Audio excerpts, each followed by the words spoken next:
Tuhan bersamamu dan bersama rohmu. Inilah Injil suci menurut Yohanes.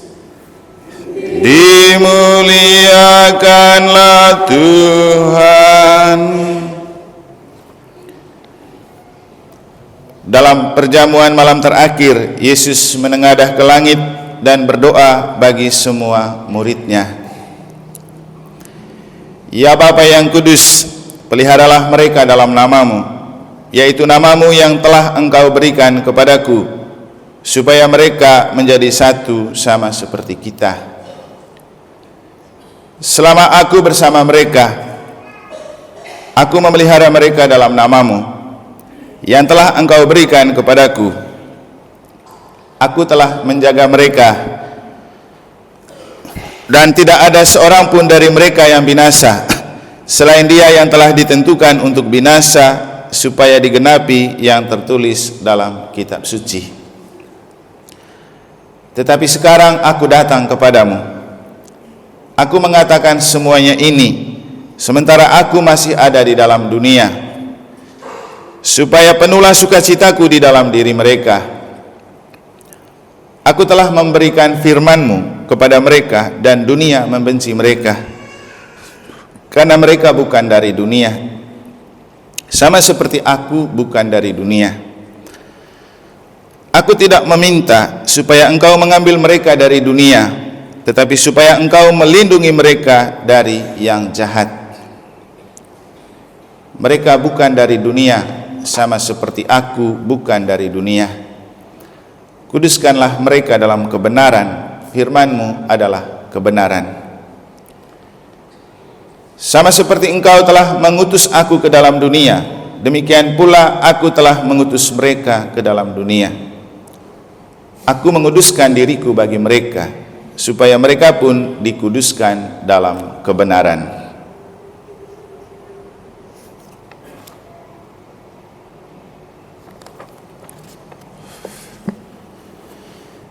Demikianlah sabda Tuhan. Terpujilah Kristus.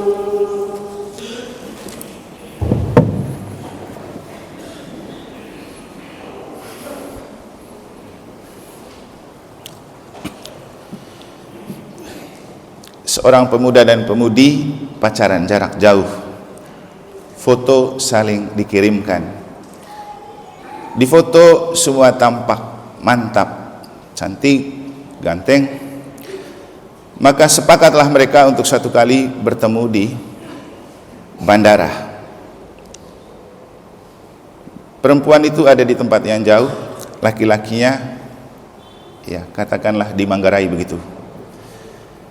Dia pergi dengan beberapa temannya yang laki ini untuk menjemput kekasihnya yang sudah lama pacaran lewat medsos.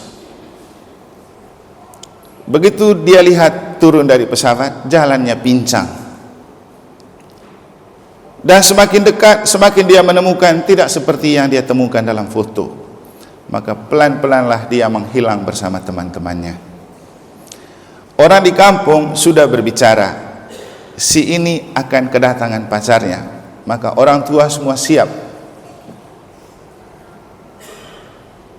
Ternyata apa yang nyata tidak sesuai dengan apa yang ada di medsos. Para suster, Bapak Ibu, saudara-saudari, adik-adik dan anak-anak sekalian yang saya kasih dalam Tuhan, ini baru satu dari banyak cerita tentang kehebatan medsos. Tidak mencerminkan kenyataan yang sebenarnya. Itulah maksud dari ketika di Hari Komunikasi Sosial Sedunia ke-58, Paus mengajak kita untuk sama-sama merenungkan kembali istilahnya eksistensi atau keberadaan, juga resistensi kita, daya tahan kita di hadapan kemajuan dunia. Makanya dikasih judul kecerdasan artifisial dan kebijaksanaan hati. Kecerdasan artifisial itu artinya kecerdasan buatan, kemajuan yang dibuat-buat. Dan kita menemukan bahwa kemajuan teknologi komunikasi telah menempatkan kita pada hal-hal yang instan. Tetapi apakah itu lalu kemudian membuat kita betul menemukan apa itu hidup? Mungkin ada yang sering video call sama pacarnya, sama temannya. Bagaimana rasanya antara ciuman yang dilakukan dalam video call dengan ciuman dalam kenyataan? Rasanya bagaimana?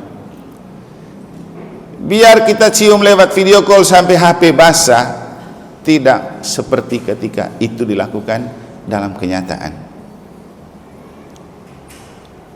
Sekarang kita hidup di zaman di mana di HP itu cek di GoFood, makanan itu dengan menu yang enak-enak semua. Kita senang melihatnya, tapi apakah itu membuat kita kenyang? Belum lagi masuk Shopee dan Tokopedia kan? Semua barang di situ asik-asik dengan harga murah. Tapi apakah ketika Anda sudah pesan dan datang barangnya persis seperti yang ada di foto? Saya rasa Yos juga pernah kena prank itu. Dia pesan baju kaos, dia lihat di Shopee ini bajunya mantap sekali, harga cuma 10.000. Begitu datang, mengecewakan. Saya juga pernah coba pesan sepatu lewat apa yang di Facebook itu. Tapi bagusnya kurirnya begitu dia bawa, dia bilang begini, "Pak, yakin Pak mau ambil ini?" Bilang, "Kenapa begitu?" Ya, biasanya yang ada di Facebook itu atau IG itu di fotonya bagus, tapi faktanya nanti bisa mengecewakan. Di fotonya bagus, sepatu kulit gitu, harganya cuma 200.000. Tidak masuk di akal sih, tapi karena kelihatan menarik di foto maka coba pesan. Saya bilang begini, masalahnya kamu sudah antar ke sini, sudahlah anggap saja kalah judi untuk saya. Mau kulit atau tidak kulit, saya ambil saja ini, bayar satunya. Ini saya kasih 200.000, sisanya kau beli rokok. Dan memang hasilnya verlak yang keluar, bukan kulit. Dan masih ada banyak contoh Bapak Ibu, ternyata kemajuan teknologi atau kecerdasan artifisial itu telah menipu kita dalam banyak hal. Belum lagi judi online. Jadi belum lagi judi online.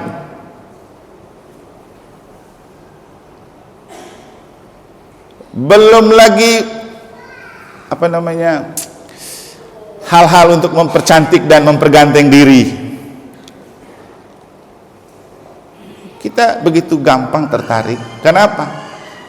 Seperti yang saya katakan hari Minggu, kita banyak hidup dengan tidak menempatkan hati di mata, di pikiran. Kita lihat barang-barang itu mengasihkan dan kita lalu terpesona dan tertarik.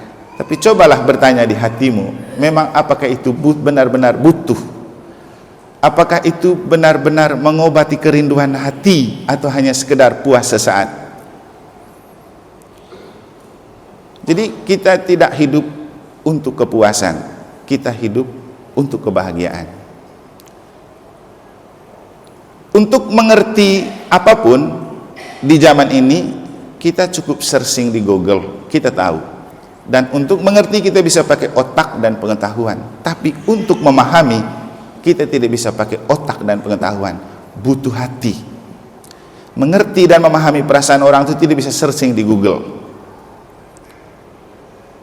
Ketika orang makan hati dan sakit hati, apakah Anda bisa searching di Google untuk mengobati? Tidak. Butuh sentuhan. Karena orang bilang love is doing and touching. Cinta itu tentang perbuatan dan sentuhan. Kalau kita bicara tentang kasih, apakah kasih itu dengan buah-buah roh yang lain ada di Google? Ya, teorinya ada untuk kita tahu. Tapi apakah itu kemudian membuat kita memahami? Tidak. Bicara doa, kita menemukan banyak doa di internet. Tapi apakah dengan kita menemukan banyak doa hebat, kemudian doa kita lalu jadi hebat? Belum tentu, dan memang tidak. Karena Tuhan tidak ada di sana. Doa itu tentang bicara dari hati ke hati, bukan bicara lewat media. Makanya Bapak Ibu kalau mau selamat, datang. Misal live streaming itu untuk orang penyakitan, untuk orang tidak sehat. Kalau Anda sehat, ngapain live streaming? Sentuhannya berbeda. Itulah yang dimaksudkan dengan hidup dalam kecerdasan artifisial, kecerdasan buatan. Mari kita hidup dengan hati. Karena banyak persoalan hidup yang memang berhubungan dengan hati dan dikendalikan oleh hati. Beberapa hari lalu saya dengar cerita, ternyata ada salah satu tentara anggota Batalion 741 yang mati bunuh diri di pagar di samping dekat rumahnya Pak John. Nah, pertanyaannya, kan ini keamanannya 1x24 jam, kenapa bisa kecolongan? Nah, Bapak Ibu, saya hanya mau mengatakan kepada kita, dunia bisa memberikan Anda keamanan, tapi tidak memberikan Anda kenyamanan. Anda boleh punya keamanan berlapis-lapis, tapi soal kenyamanan hati tidak bisa pakai keamanan dunia. Anda butuh Tuhan untuk menjaga hati dan untuk nyaman. Masalah perasaan tidak bisa dengan pasukan-pasukan yang begitu banyak, karena itu kan juga masalah perasaan. Siapa yang bisa jaga? Siapa yang jaga perasaan kita? Hanya kita sendiri yang bisa jaga. Siapa yang tahu perasaan kita? Hanya kita sendiri. Mungkin juga kita ada yang hidup dengan mati rasa, tidak tahu apa yang sedang kita rasakan. Coba kita cek dalam hidup, bertanya kembali, apa saja perasaan yang ada di dalam diri saya sepanjang hari ini? Bisa kita temukan.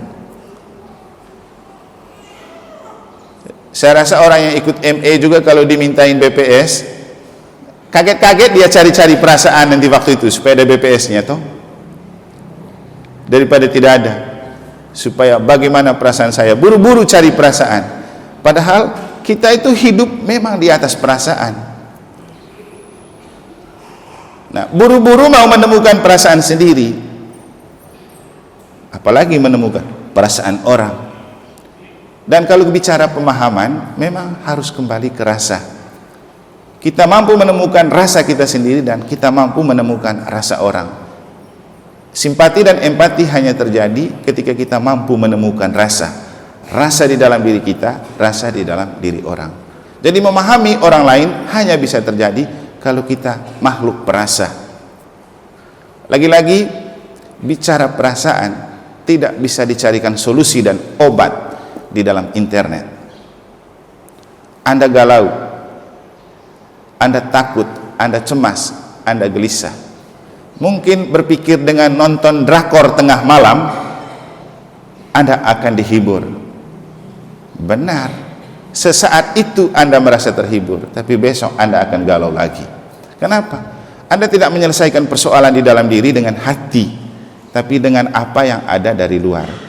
Bapak Ibu, kebahagiaan itu bukan tergantung pada apa yang ada di luar diri kita, tapi apa yang ada di dalam hati kita. Makanya jangan mencari kebahagiaan di luar, carilah di dalam diri. Dan kita punya hati yang adalah bait Allah, maka kembalilah ke hati masing-masing, duduk, diam, merenung, bila perlu meditasi. Perlu Bapak Ibu, Anda duduk diam tanpa mengucapkan kata, Anda diam di hadapan Tuhan, Anda tinggal berbicara dari hati ke hati. Dan itu tidak bisa dilakukan dengan video call. Kita berdoa kepada Tuhan dengan video call tidak akan pernah. Tuhan juga tidak punya HP. Maka Bapak Ibu, Anda bisa menemukan kenyataan. Kita dan anak-anak kita yang setiap saat ada di depan hati, coba tes rasanya, pasti mati rasa. Pasti mati rasa. Tamu datang ke rumah, dia tidak peduli kalau ini tamu perlu disapa, dia sibuk terus dengan HP-nya. Kenapa? Sudah mati rasa. Dan kurikulum dunia pendidikan kita telah mencetak karakter manusia yang mati rasa. Kenapa? Mereka dijejal dengan pengetahuan dan kurikulum yang setiap saat harus dicari di internet. Kapan dia jadi manusia manusiawi? Maka saya senang sekolah zaman dulu, tulis di papan, catat di buku, itu sangat manusiawi. Dan Anda bisa tahu bahwa membaca sebuah tulisan dari tulisan tangan jauh lebih mengungkapkan pribadi dan menyentuh daripada apa yang diketik. Karena sekarang zaman copy paste, belum tentu yang diketik juga adalah hasil produk kita. Nah, ada juga yang bakal seperti itu, kirim dapat berita dari mana-mana, forward di setiap grup, dia sendiri tidak pernah baca apa isinya. Makanya banyak juga tipe umat yang pintar membagi tapi sendiri dirinya bodoh. Share doa, share renungan hampir satu hari berapa kali di share, tapi lihat gaya hidup dan pribadinya kok tidak mencerminkan apa yang dia share. Nah, ini kan lucu. Itulah yang dimaksudkan dengan pribadi artifisial, pribadi buatan. Maka Paus itu mengajak kita, mari kembali hidup sebagai manusia, hidup yang manusiawi, dan manusia hidup dikendalikan oleh hati. Maka dibicara tentang kebijaksanaan hati, artinya mengembalikan hidup ke dalam hati kita, mengatur kembali hidup kita dari hati. Bapak Ibu tahu apa fungsi hati nurani? Kan kita dalam pelajaran agama SMP itu sudah diajarkan 3 kekuatan yang diberikan Tuhan kepada setiap pribadi. 1 akal budi, 2 kehendak bebas, 3 hati nurani. Akal budi untuk berpikir, hati nurani untuk membedakan mana yang baik dan mana yang buruk. Kehendak bebas untuk memilih, untuk melakukan tindakan. Jadi sekarang hati kita tumpul, kita tidak tahu mana yang baik, mana yang tidak baik. Ekspresi yang konkret juga adalah melarang orang yang sedang berdoa kita anggap kita pahlawan. Nah, itu tidak ada hati itu. Orang berdoa kok dibubarkan. Atau kita orang Katolik tahu bulan Rosario tapi tidak pernah doa Rosario. Makanya kemarin saya tanya, kalau mau jujur, lingkungan siapa yang tiap malam ada doa Rosario bergilir di lingkungannya? Ada doa bersama? Siapa? Lingkungan mana? Orang tidak peduli lagi, tapi main HP tidak pernah bosan. Hidup artifisial. Nah, besok kau sakit, kau butuh sesuatu, Anda bisa novena 3 Salam Maria di HP? Bisa. Jadi mari kita memaknai kembali, kemajuan teknologi sangat membantu, tapi jangan sampai membuat kemanusiaan kita itu ditenggelamkan dan dikuburkan oleh kemajuan. Mari hidup sebagai manusia, saling menyapa. Santo Yohanes dalam bacaan kedua mengajak untuk kita saling mengasihi. Kita tidak bisa saling mengasihi pakai HP. Kita kasih HP itu bisa, tapi belum tentu itu mencerminkan kasih. Jadi Bapak Ibu, Anda kasih anak Anda HP yang mahal, itu tidak sama artinya dengan itu adalah kasih atau saling mengasihi. Karena boleh Anda memberikan yang termahal untuk anak atau siapapun yang Anda cintai, tapi belum tentu itu mengekspresikan kasih. Bisa jadi itu adalah bumerang. Masih ingat cerita satu bapak tua dari Tabanan yang dulu pernah saya ceritakan waktu hari Minggu panggilan? Karena dia punya kerja bagus, dia bilang apapun HP yang dimintain anaknya, bahkan mahal bagaimanapun dia selalu kasih. Satu kali ketika casnya rusak yang harganya 15.000, itu yang mengubah dia. Karena janjinya nanti masuk seminari, dan tidak ada alasan untuk dia mau masuk seminari karena HP bagus-bagus semua. Giliran alat casnya mati, harganya 15.000, dia minta di bapaknya, "Bapak, belikan saya cas HP."